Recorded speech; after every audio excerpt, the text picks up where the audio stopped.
سەرۆکۆماری تورکیە ڕەجەب تایب ئەردوغان دوسیە گولانە 2022 de eşkere kir got projeyeke nû ji bo vegerandina koçberên Sûriyê yên ku li Tirkî dimînin tê amadekirin. Li gorî plana nû de 1 milyon koçberên Sûriyê ji koka 4 milyonan li deverên Bakurê Sûriyê bêne cîbcîkirin û ev yek li ser asta herêmî gelek karvedan bixwere anî. Berdevkê Komîteya Koçberên Serêkaniyê ji dengê Amerîka re ragihand got ev plan guhertineke dîmografî ye û li dijî biryarên navdewletî ne û dê bandoreke mezin li bajara wan bike.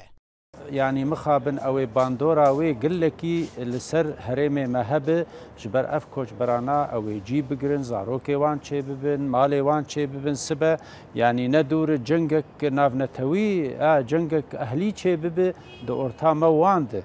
و اف بلان بخوجي يعني دجي بريارا يو ان 2054 يا دبي كوچبر دبي وگرن شونوار خوي رسن.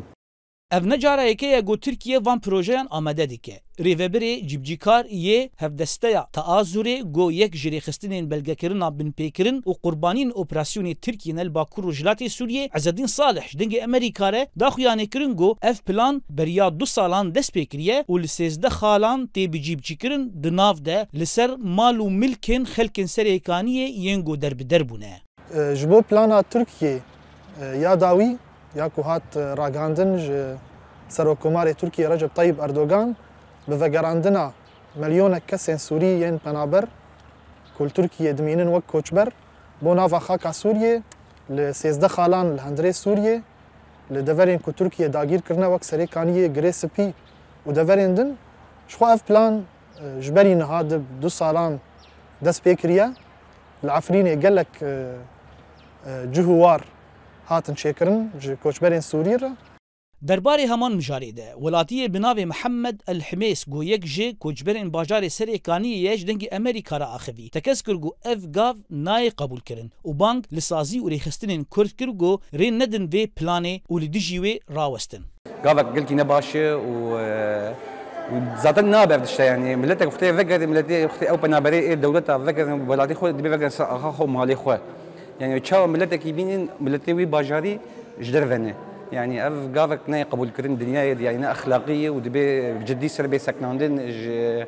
جهمو سازي ما كردابه روشنبيرا به كيبي برا وقت فيتشتي هاني